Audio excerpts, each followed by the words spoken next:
Hi, everyone. It's Rev Kymmi. Thank you so much for joining us today. And I'm Dr. G. And we have something really special for you today. This is going to be season 1 again.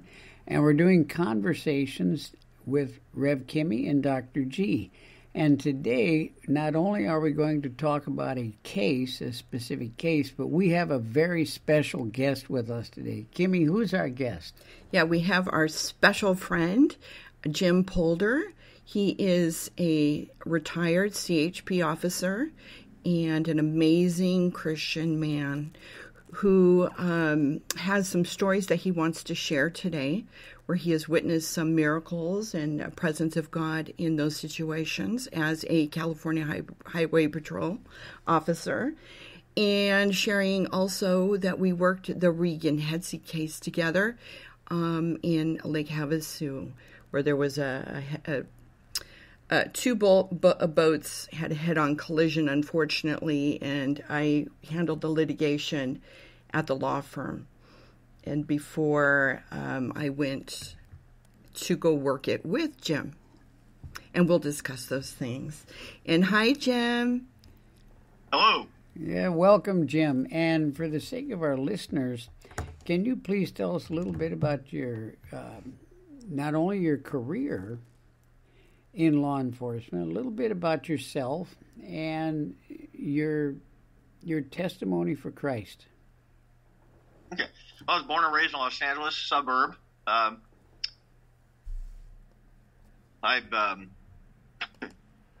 discovered Christianity when I was 17, but being raised Catholic, it was kind of a weird revelation for me, and it really made it clear about what my purpose in life would be.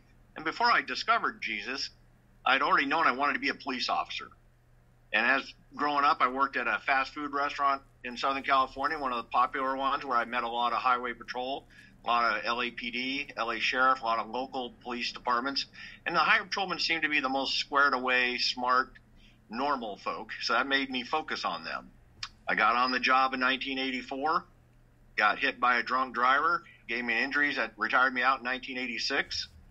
I floundered for about 13 years between that, and I beat testicular cancer, and it made me focus on what I want to do. So I applied to get back on a medical retirement. The Highway Patrol took me back on. I got back on in 2000, and I worked another 16 years after that before I was medically retired again with a service retirement due to hips and backs and necks from injuries and collisions and fights and the like that happens in police work. My goodness. Wow. Well, thank you for everything you've done out there. Wow. Yeah, and to think I just sit behind a desk and drink mochas at the law firm. Yeah, that's interesting what you say about the state law enforcement agency.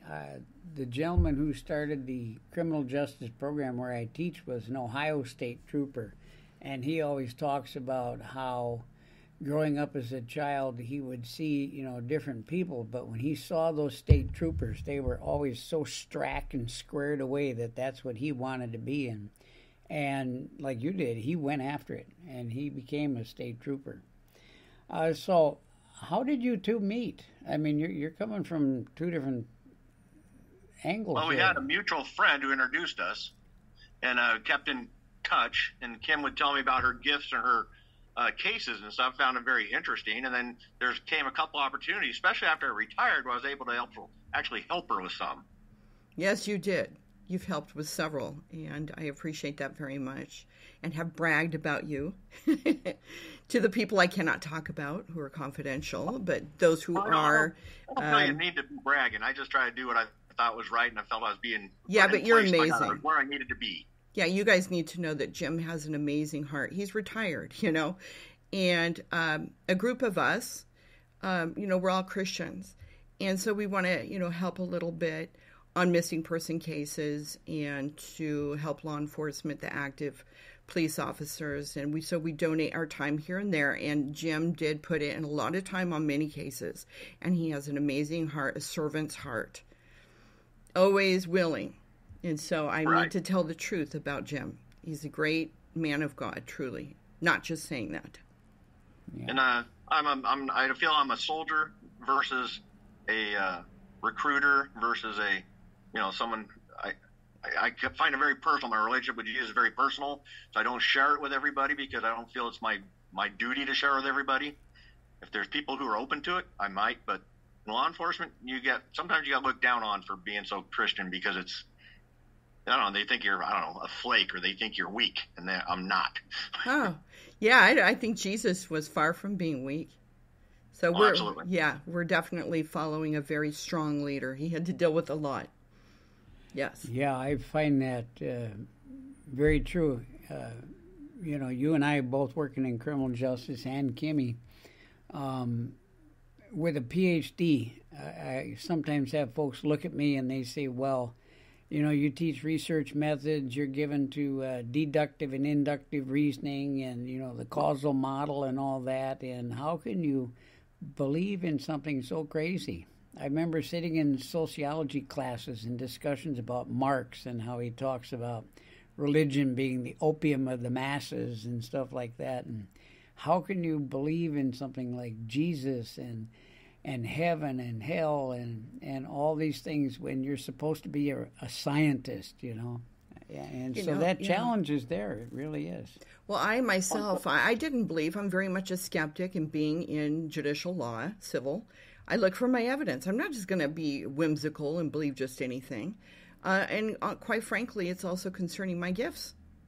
Whatever prophetically comes out, I want the evidence. Now let's see it. And we do. We do see it, right? We've all witnessed it, that it's God using me, and it comes to pass. Yep. Now, speaking of that. So we do live by evidence as well, right, as believers. Yep. And there was something you had said earlier, and it really reminds me of this. Growing up as a child, I was Lutheran, and, I'd seen a few things, and it's like, okay, and I've experienced healing and stuff like that in my own life and heard folks speaking in tongues, but I had never really encountered the prophetic.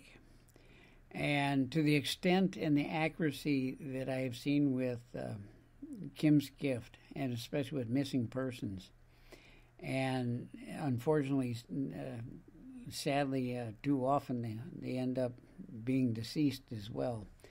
But when you have the facts staring you in the face like that, and I think back to these skeptics who say, but where's your proof? Well, here's your proof.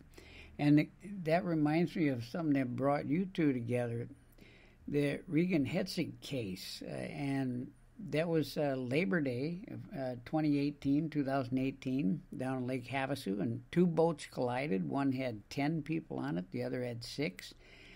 What else between the two of you? Let's talk about that now. And how did that accident transpire? How did you two come together to work on it? And what was the outcome? Well, as a California paralegal, I am not an attorney. However, I am also bound to attorney-client privilege, which I must keep concerning this case. So I will vaguely say that I was involved representing the boat, the people, the insured of that particular boat on that head-on collision that involved Raegan. Okay. And that's all that I can legally say. And so I don't know if Jim wants to... How'd you get involved, Jim? Well, again, because of Kim's involvement, knowing I lived out here and that they did not find Raegan immediately after the collision, though they all looked, she felt obligated and driven to come out and look for her as basically, I think, under God's gift. He said, okay, go out there. Look, she came out a couple times. We went up and down the river. I was not all that familiar with the facts of the case until later on when I found out where exactly the crash location was, and then where they actually found her body. And between those months, it's almost a year, is like when they actually found the body on July 3rd, I believe, or July 4th of 2019. They or found 2020? her approximately 14 miles south of where the collision happened, but it was probably within a half a mile where Kim kept saying, I feel she's here. I feel she's here. We are sitting in the water, on the river, not going up or down at this point, just kind of like floating. She says, can I just concentrate here? She says, I feel she's here. And it's like, then 4 months later, She was discovered by a fisherman on the side of the California side of the river. And this is well north of the lake, but well south of the collision center. And at that point, it kind of convinced me that, okay, her gift is real. I'm glad I was able to help. I'm glad I listened and went against my common sense and my, got to see it to believe it thing, and went based on faith. And that's the whole Christian, your faith. Now, the now mystery of Jim, faith. for people who are like us, we're skeptics unless we see it, correct? Right. So the only way that we use as human beings to prove, you have executed a declaration under penalty of perjury that people can find pinned to my docuseries on my Facebook, found as Kymmi, Kymmi, Bloomberg, BLOOMBERG. We're here not to really testify as to what I do, but what God does through me. And it did come to pass. The first time I was at your house, I told you I went out by myself, right? I stayed at you and your wife's house.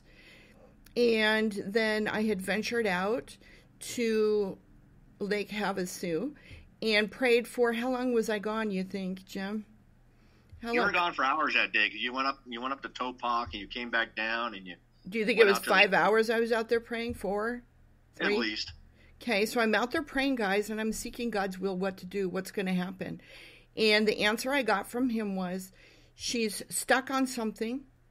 She will eventually be loosed. She will come up out of the water onto land and be found and called in.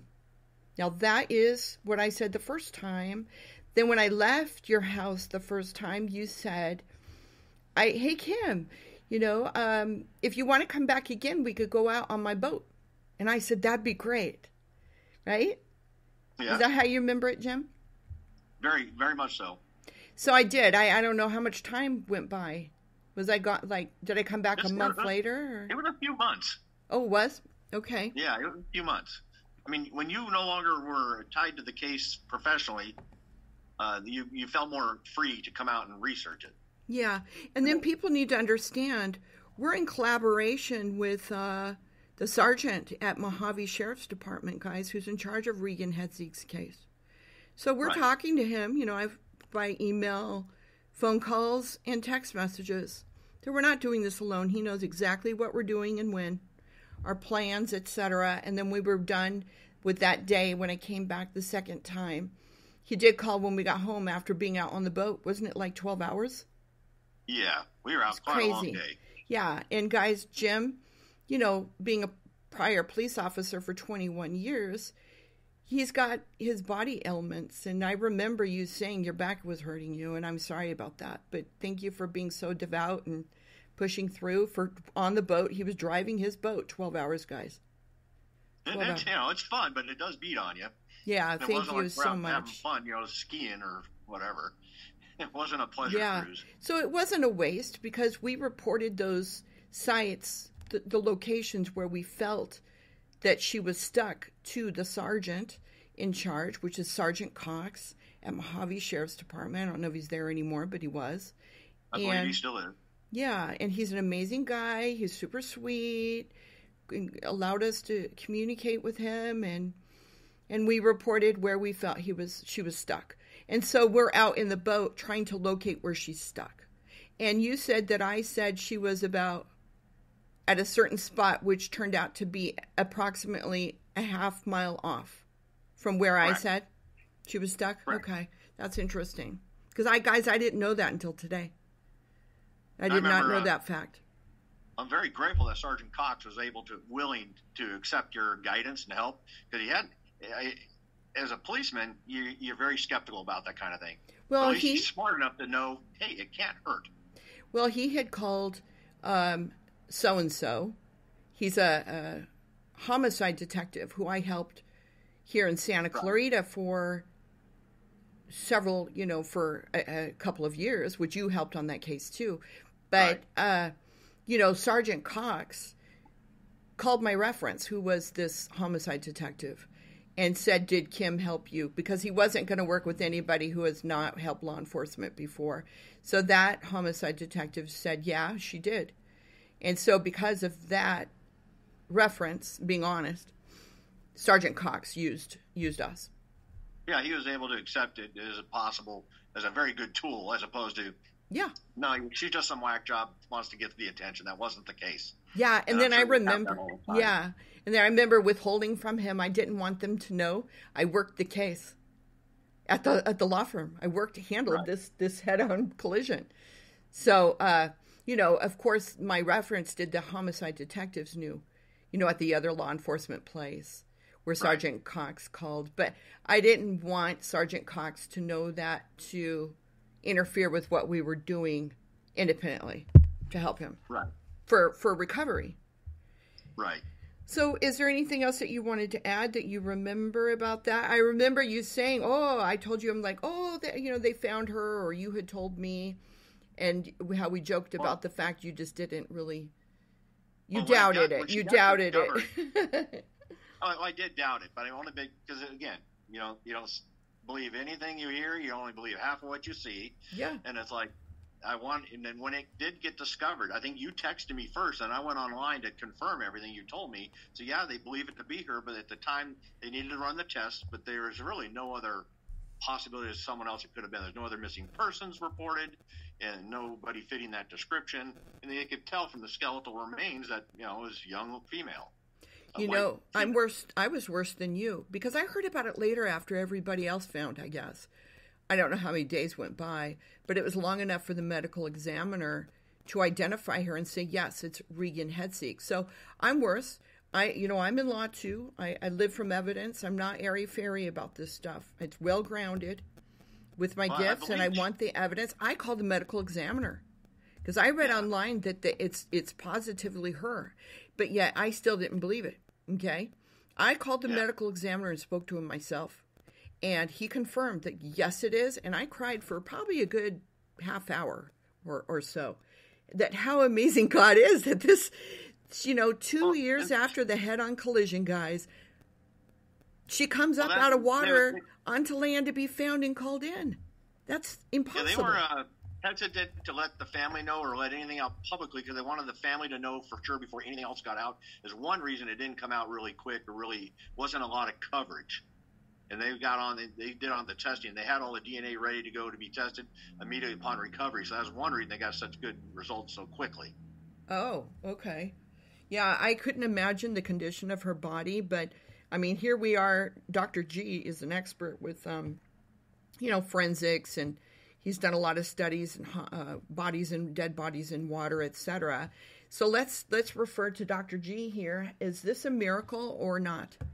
I'm viewing it as a layman here, I'm not an expert, to know, is this a miracle that she came out of the Colorado River 2 years after the head-on collision?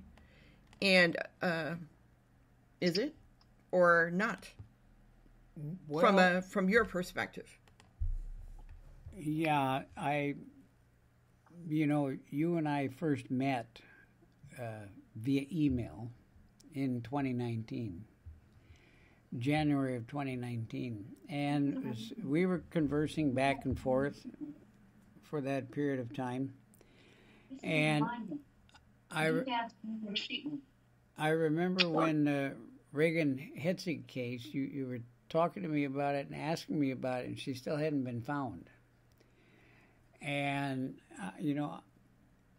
Thanks, Ben. I wasn't quite sure where all of this occurred. I kind of knew where the accident had happened, so it wasn't in the lake itself. But something that folks need to take into account here, you have different bodies of water.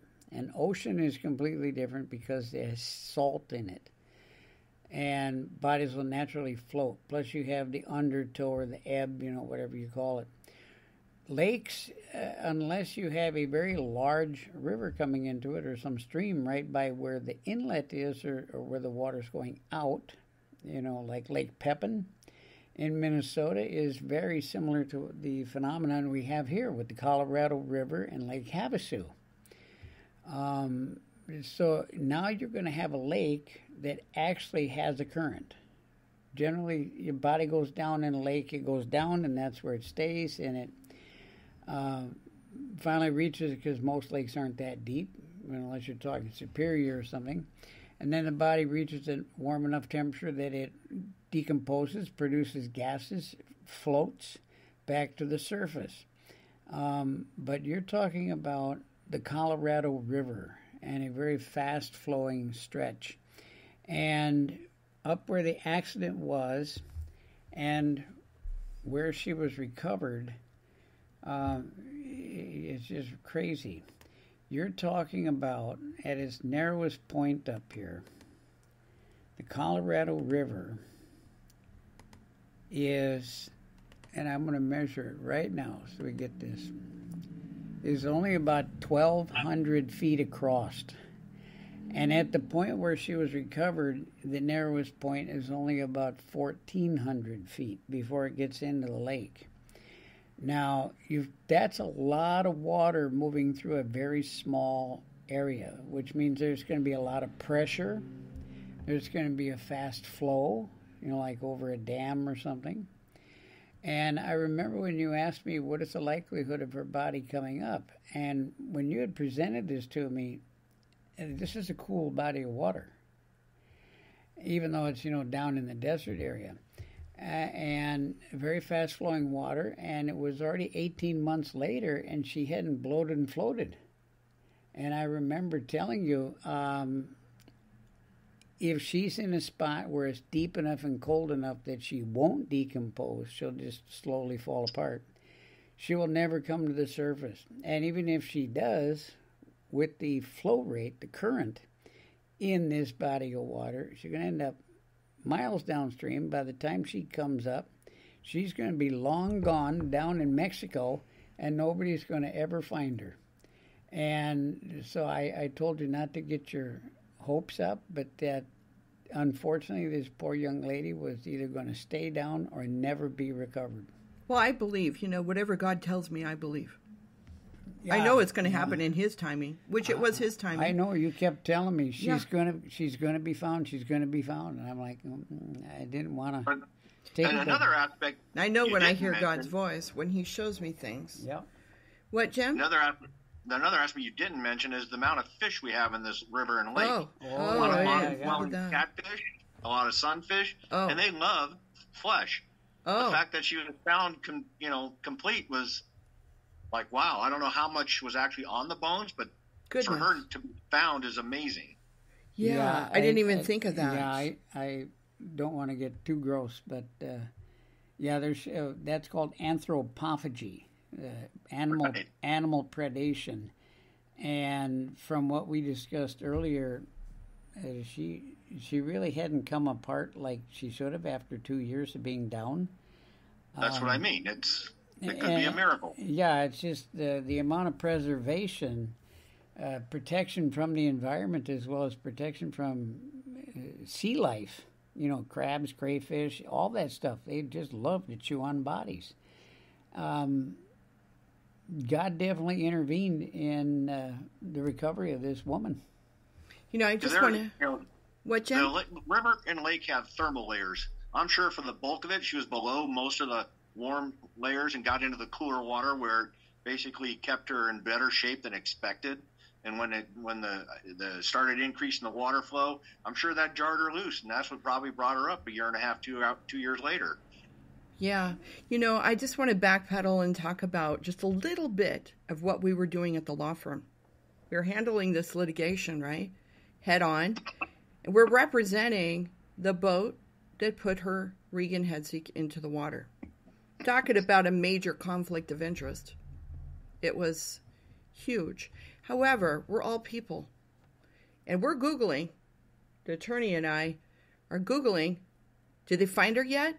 Every day. These are sweet people. We were Googling. Did they find her yet? Did they find her yet? Raegan Heitzig, out of the water. Because people came from all over different states, these professional divers. They searched for a long time and did not obviously find her. And so, when my contract was over, before that, I went to the attorneys, the attorneys there, asking, hey, on my own time, I'm involved in recovery. I have a gift. This is what I do on my own time as a Christian reverend. And can I go help find the recovery on Raegan Heitzig? And they're like, no, you cannot. This is a major conflict. You cannot get involved, right? So I had to wait till my contract was over after helping them with the litigation for a couple of months or several months, whatever it was, I don't recall. But then when I was done working there, then I was able to, I contacted Sergeant Cox, about helping him. So, but, we were Googling it all the time over there. Did they find her yet? Did they find her yet? We were all very concerned. It didn't matter that we were representing the people in the other boat. We're all people who care about people, period. I think it gets back to the bigger calling. Yeah. So, Jim, did you have anything else that you wanted to add with regards to this case before we move on and listen to other instances in your career as a California Highway Patrol for 21 years and the things you've witnessed that you had no explanation for other than that, it's maybe a miracle from God? Well, like I said, the one thing I did was child safety seat protection, installing and teaching and explaining to new parents especially how and why it's important to make sure the kids' seats are installed properly, they use the right kind. And it's just part of what I feel is my calling. We had one event where a lady got talked into by the minister at a church holding a safety fair. You should go get your car seats checked.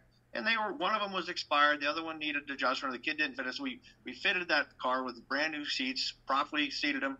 And later on that afternoon, they got in a rear end collision where the injuries were minimized because the seats were being used properly. Oh my gosh. To me, that's kind of a miracle in secondhand. Yes. But it's kind of like it verified my whole purpose of why I do what I do. Yes. It's like, you just never know when it's your time. You never know when you're going to need that kind of help. So I thought it was kind of fun, but on the job, I tried to do what's right when it was right.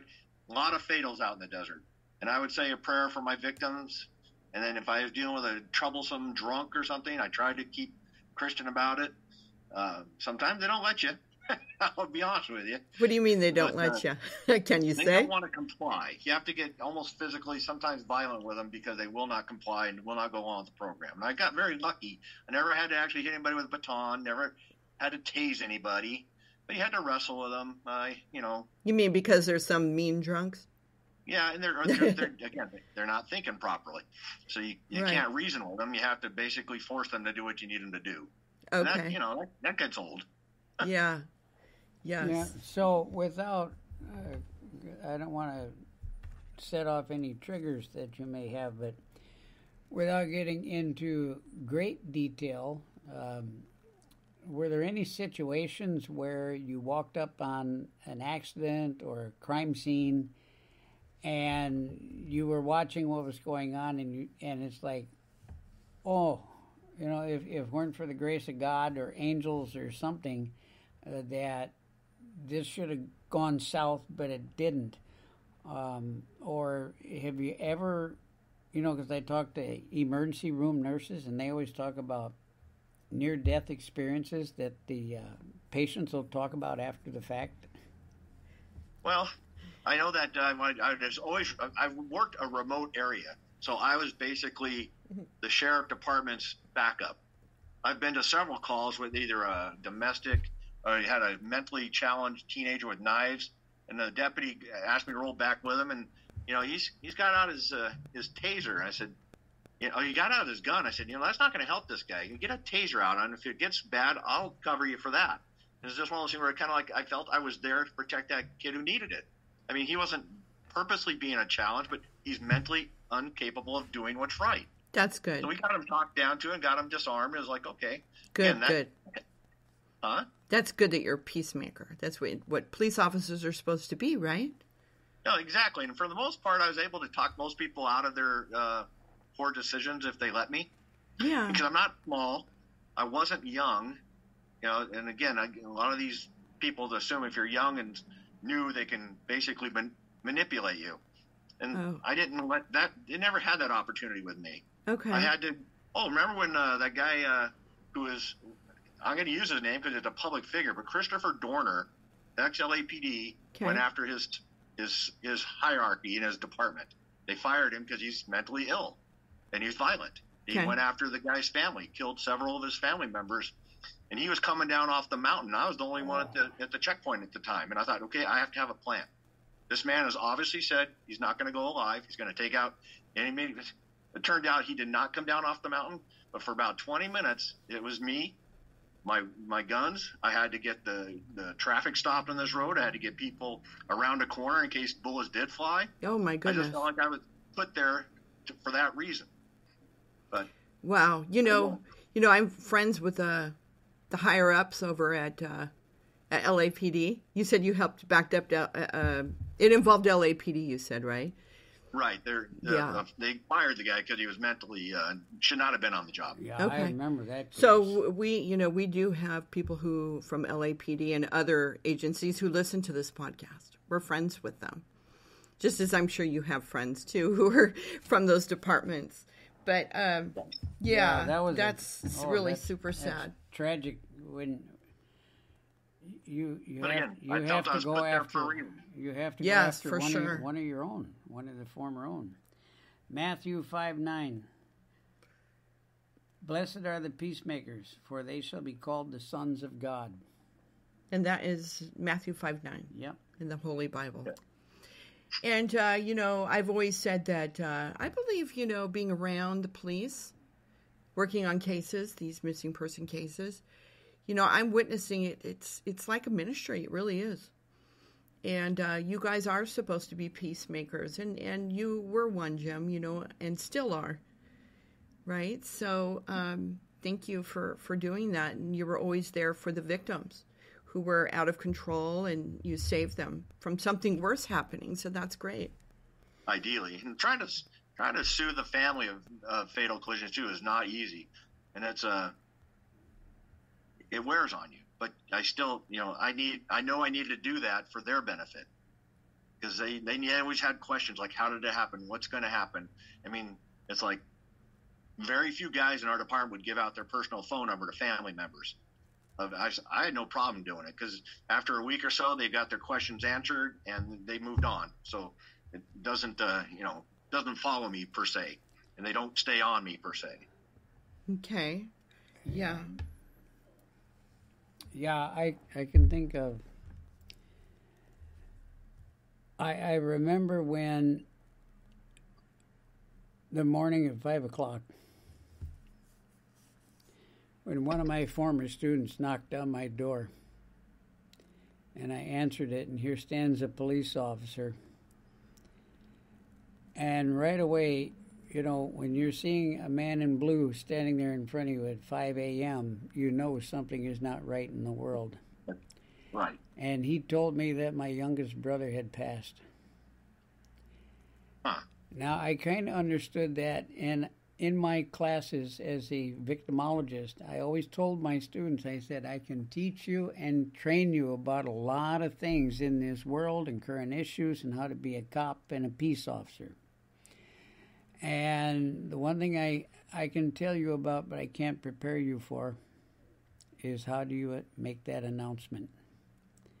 Right. And so that was the first time I'd ever had that turned back on me. And now it was my turn to go tell my mom and my dad. And, oh, wow. And so now I've had that personal experience. And if you could share with us, I know it was my faith, knowing that I would see my brother again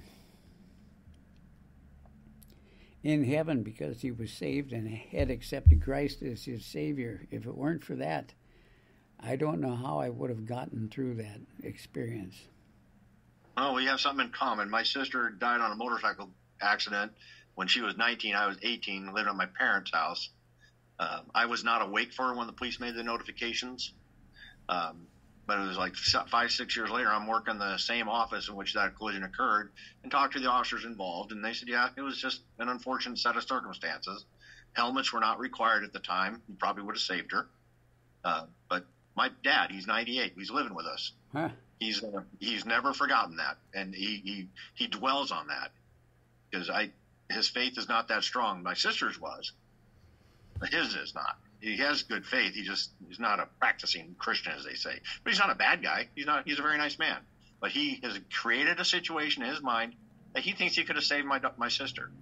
And there's nothing he could have done, but to survivor guilt, he's convinced himself he was. Yeah. Right. That set me on a new tour searching for answers, and it brought me right back to Christianity. Right. Yeah. Is there anything else that you have stories of that you wanted to share, Jim? When I had the cancer and you get told you have cancer, your brain goes, oh boy. And then the doctor goes, well, and that went through my head. It's okay. What's going to happen to my family? My wife, I've been married for a year, my new wife, current wife still, at that time. And I thought, okay, my kids are still young.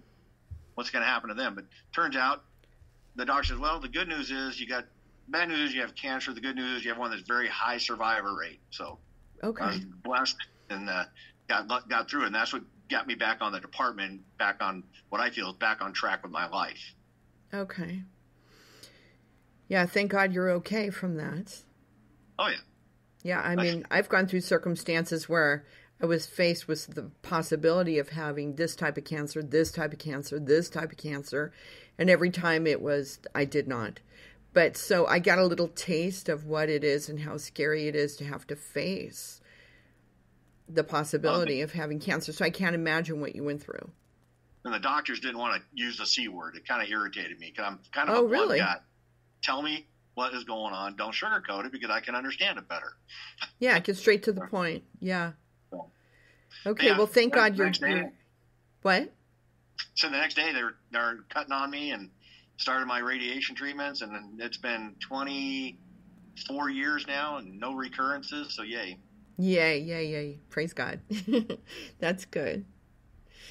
So is there anything else that you guys wanted to talk about or share any stories? Are we good? I think we're good. I mean, I enjoyed helping with Raegan. I'm very impressed that she has actually found and came what to shape pass. she's in and found where you said she'd be found. That's amazing. The fact how she'd be found was not really a miracle, but the fact that she was found intact and in the location you're able to pinpoint kind of blew me away when I realized where it was versus where the crash happened.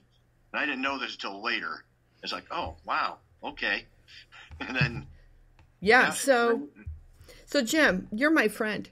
So people listening who are like us, skeptics, well, it's her friend saying that. So do you declare that under penalty of perjury, that what you witnessed and what you're saying right now, or what you just said, is true? Absolutely. Okay, just for those who are skeptics. Yeah, I'm one of those... I'm not smart enough to know everything, but I'm smart enough to know I don't know everything, and I'm willing to learn. Yeah. And you run into people whose faith or their science or their education keeps them from keeping an open mind on anything else. And This is something I've learned through the years. Keep an open mind. I don't know everything. There's so many realms of possibility, and God allows that. That's the part I don't understand about these really strict Christians. God allows the flexibility. Yeah, he doesn't live in a box, so why should we? Right. And, I believe he created a miracle on that case. I really do. And it was just profound to watch it come to pass, to hear about it, and to cry. And, I didn't make that happen. God did. And, it's all of us are witnesses to what it is that God did. Just like the people in the Holy Bible were witnesses and wrote down what they witnessed Jesus do. And that's what we're doing as well. The testimonies, Jesus is still alive today in heaven, still performing miracles, and helping all of us. And I think your efforts help people keep the faith. Because you're not giving up on them. Why should they? Right. Okay. Yeah, I mean, my quest started, as a Jew. Who's God and how do you get rid of sin? And I went on a quest for years looking for God. And someone told me, go get a Holy Bible. Well, shoot, I never thought about trying to find God in a Christian church. Never looked. Never talked to a pastor. Never entered my mind. So God worked it out. I found him after I picked up that Bible. The Holy Spirit convicted me that I was a sinner, that Jesus died for me, etc. And my life was never the same after that. He used me in ministry ever since. That was about 1997. Wow, good. Yeah, so... He's real, guys. If you're searching for God, who's God and how do you get rid of sin? I say to you what that my friend told me. He's a Buddhist. God can use anyone, guys. He doesn't believe in Jesus. And he told me that I belong to Jesus and go get a Bible, Holy Bible. I believed him and went and did it. So I just want to say the same to you guys who are listening. Please go get a Holy Bible if you're searching for God and look there and start with the book of John. And good advice. Yeah, and those who are believers, let our testimony of what we witnessed, even an active cop did, Sergeant Cox, a cop or not, we all witnessed this, that this is what Jesus did on the case of Raegan Heitzig. Yeah, yes. I had a contact with the Mojave County Volunteer Search and Rescue. Okay. He was one of my former commanders, and he wanted me to go work with him. I said, I don't really want to have to answer anybody but my wife and Jesus. So right. I didn't want to put on a uniform. I don't want to, Yeah, we didn't. Out. Yeah, we didn't have to answer to anyone, did we, but Jesus? But he allowed me to get information that not everybody could get, because he knows Sergeant Cox. He works hand in hand with him. Oh. And kind of kept me up to date on things, especially when Raegan got found. I texted him, is this real? And he said, yes, absolutely. So, wow, okay. Good. Praise God. I know. It was just amazing. I'm still amazed today. Yeah. Oh, yeah. Yeah. Again, rare, because all the other natural elements, let alone spiritual elements involved, for you to be discovered was just... Yeah, and people have to be considered miraculous. Yeah, and Jesus has done this time and time again. And, through my ministry or our ministry, and, people need to go to the other episodes. And we have a lot of other cases we need to catch up and do new episodes on our podcast to also talk about other cases where we have witnessed God do similar miracles on missing person cases. God cares. That's awesome. God will use anybody. It's not like I'm special. I'm more special than you, Yeah. God will use anyone. You got to be a willing vessel. Yeah, you have a gift and you're willing to use it, so good for you. Right. We all have our gifts, and we need to be true to our gifts, definitely. Yes. Well, all right. We want to thank you, Jim, for joining us today, and we just give kudos out to you. Thank you so much for everything, and you're an amazing friend. We do appreciate thank you for having me. Yes. I didn't feel I necessarily deserved this, but I don't need the praise, but I appreciate it. Yeah, no, you're an amazing person. And thank you for helping on Raegan Heitzig's case. That was very sweet of you. We used our own money and our own time. We weren't paid. Right. Yep. So thank you for using your gas money, your boat, etc., and allowing me to stay at your house 2 times. You're welcome. And you know where we are, so we'll be here. But right now with Dad here, I can't really put anybody else up with us. But, okay. I'll let you know when things change. Sounds good. Yeah, we'll come visit. All right. And I thank you very much, too.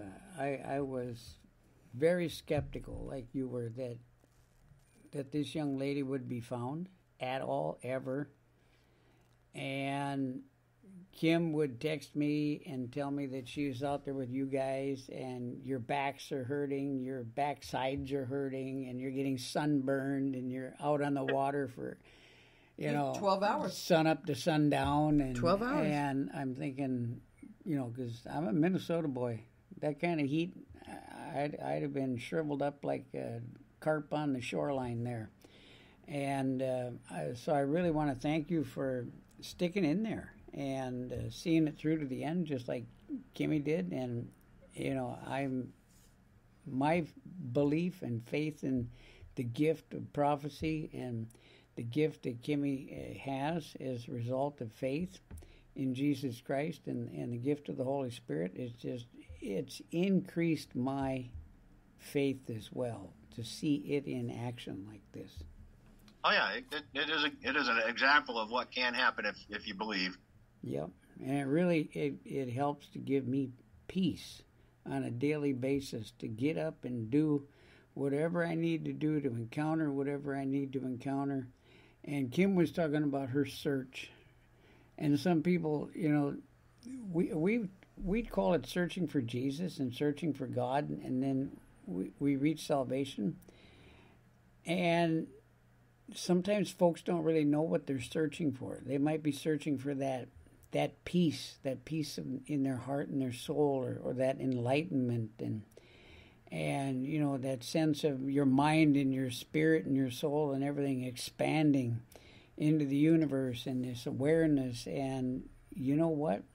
When I accepted Christ as my Savior, I had all of that, like this tremendous weight lifted off of me, and it really, really helps me to deal with people, good ones and bad ones, especially the bad ones, on a daily basis, and to get out of bed in the morning and face my physical pains and stuff going on in the family, you know. And it's just finding Jesus, like Kymmi was saying, it changed my life.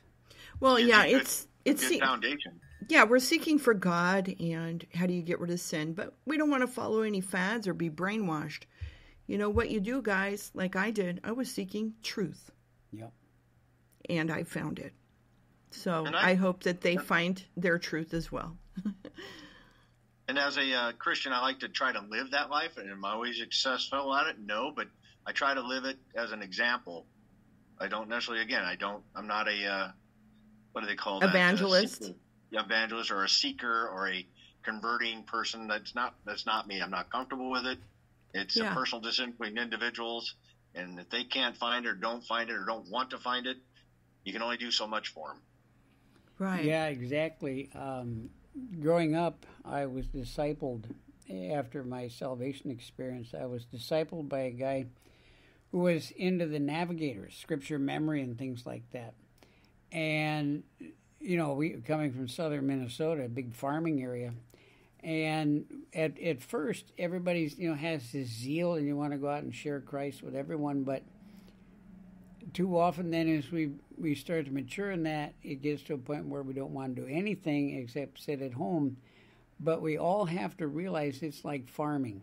Somebody has to plow the ground, someone has to plant, then someone has to fertilize, and eventually someone gets to come along and cultivate and harvest, and then you got to plow again, right? Right. Very rarely, I mean, you'd have to have a really big tractor, and you'd have to drive really, really slowly so that you could accomplish all that at one time, you know. And that, in reaching people for Christ, it's very rare that happens, and we need to keep that in mind. That, like you said, sometimes we're the planter, sometimes we're the fertilizer, and so forth. Yeah. Right. And then when opportunity comes up, you're there to help. Ideally. Yep. Yeah. Well, thank you so much for being with us today, Jim, and sharing. We appreciate it. You're very welcome. Yes. And we thank you all for joining us today, and we hope that you have a blessed day. Yeah. And we'll talk to you on a new episode, everyone. Thank you, Jim. All right. Good luck, Dr. G. See you later, Kimmy. Bye. Bye. Thank you.